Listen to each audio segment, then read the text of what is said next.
Today we had three resolutions we discussed and voted upon today. One was to honor the Palmetto High School Air Force ROTC.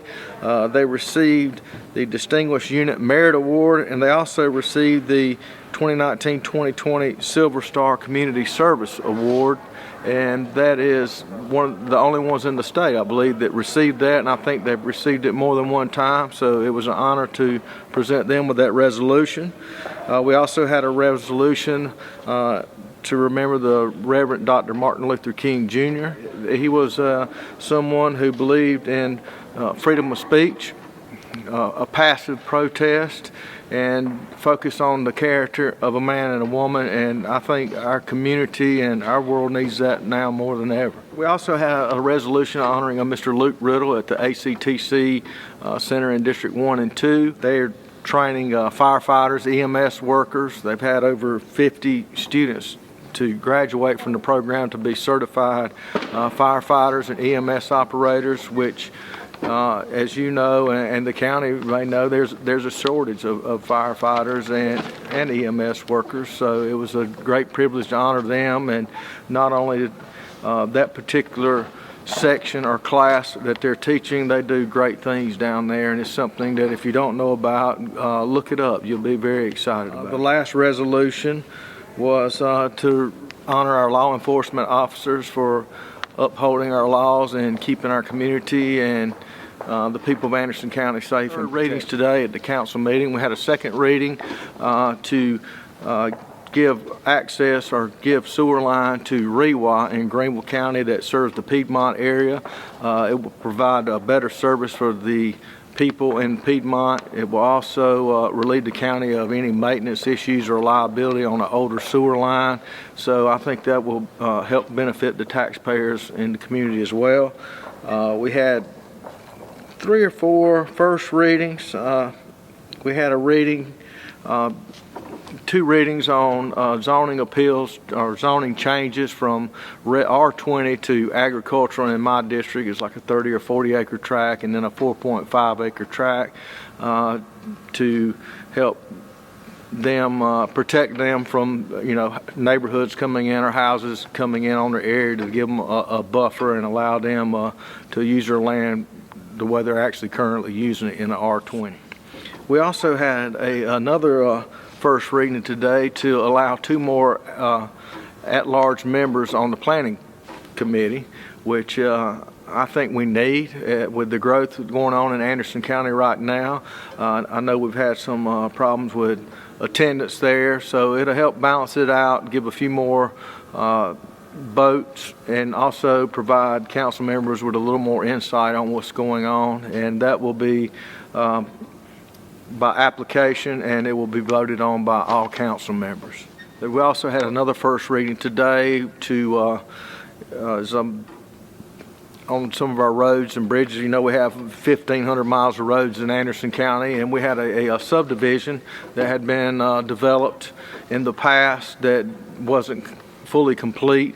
It got completed, and we're actually taking in or paving another 150 foot of road to provide a road for a driveway and an entrance access for a subdivision. And we also had a resolution today that Ms. Floyd had been working on, and it was some grant money to tear down 15 houses in the Homeland Park area. That grant had been applied for multiple times and got denied. Ms. Floyd put her head down, got with Steve Newton, and they worked it out, and we've got, I think it was like a 10% match, $249,000, $250,000 to demolish and remove and abate old houses in the Homeland Park area. Come with a 10% match, $24,000 and some change from the county that we actually had budgeted in our budget.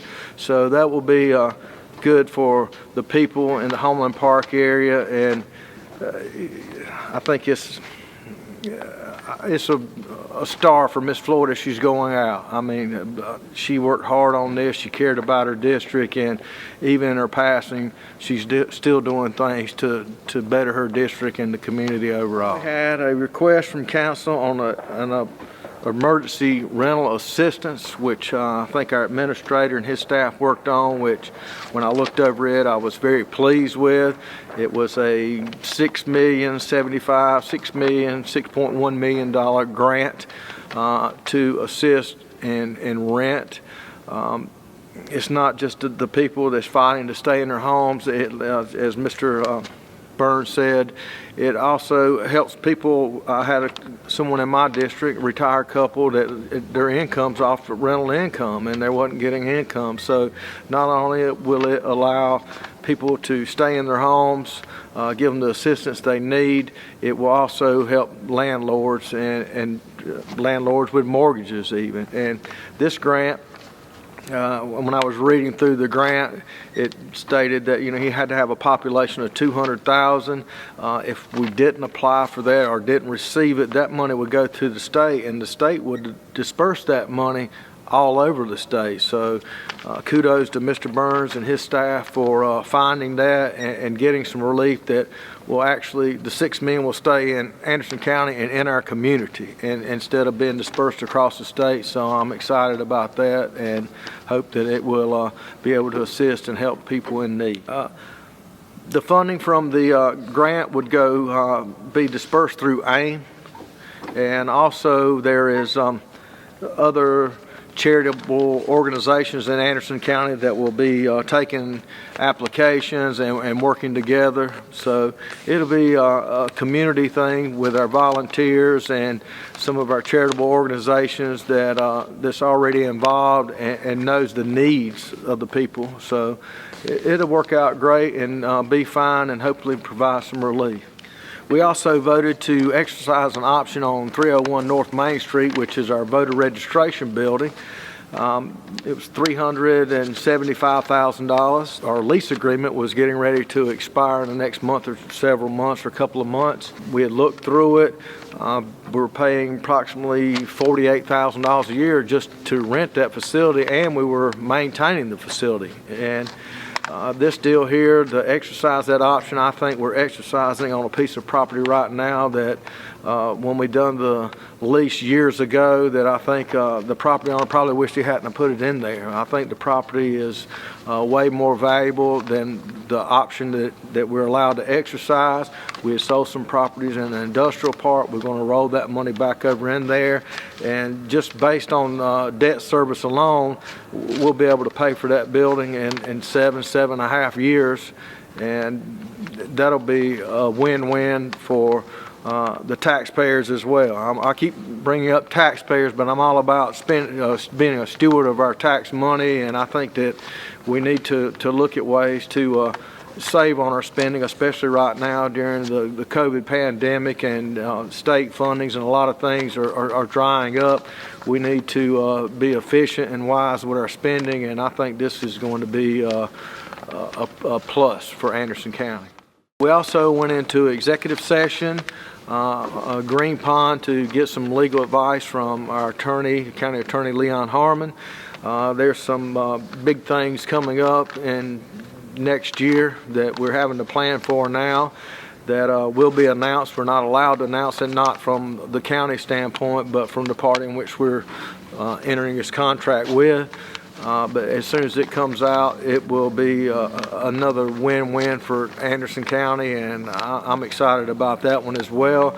And we voted to allow our attorney to proceed forward with negotiations and contracts.